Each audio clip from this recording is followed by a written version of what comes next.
नाज़रीन हाणे रुख़ कंदासीं रांदियुनि जे मैदान जो।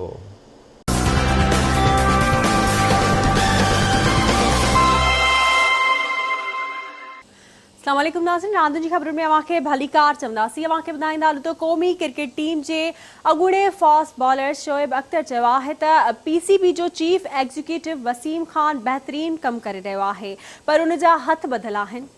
इस्लामाबाद में मीडिया सां ॻाल्हाईंदे शोएब अख्तर चयो आहे त उमीद आहे त पाकिस्तान ऐं भारत जी सियासी चिकतान घटिजी वेंदी त जीअं क्रिकेट बहाल थिए। शोएब अख्तर चयो आहे त वसीम ख़ान क्रिकेट लाइ बहितरीन कमु करे रहियो आहे, पर उन जा हथ ॿधल आहिनि। शोएब अख्तर चयो आहे त ॾखण अफ्रीका ऐं ज़िम्बाब्वे जे दौरे ते ऑल राउंडर इमाद वसीम जी T20 स्क्वाड में जॻह ठही पई आहे। इमाद वसीम खे T20 टीम खां ड्रॉप न करणु घुर्जे हा। अॻूणे फास्ट बॉलर चयो आहे त शाहनवाज़ ॾहाणी खे फर्स्ट क्लास में तजुर्बो हासिल करणु घुर्जे हा। पाकिस्तान जो टैलेंट पूल घटियो न आहे, पर टैलेंट खे खेॾाइण वारा माण्हू ख़तम थी विया आहिनि।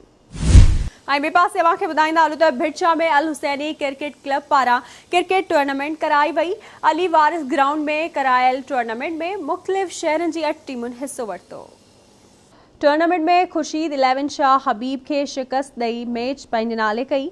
मोहम्मद सूमार वफ़ा ऐं गागन दास टूर्नामेंट में ख़ासि महिमान तौरु शिरकत करे फातिह टीम खे ट्रॉफी ऐं ॿिया इनाम ॾिना। उन मौक़े ते मीडिया सां ॻाल्हाईंदे टूर्नामेंट कमेटी जे इंचार्ज जावेद शेख चयो आहे त नौजवाननि जी हौसला अफ़ज़ाई लाइ रांदियुनि जा मुक़ाबला कराइण ज़रूरी आहिनि। उन्हनि चयो आहे त इंतिज़ामिया खे बि सहकार करणु घुर्जे त जीअं अहिड़ा मुक़ाबला करायूं ऐं रांदीगरनि खे रिलीफ मिले।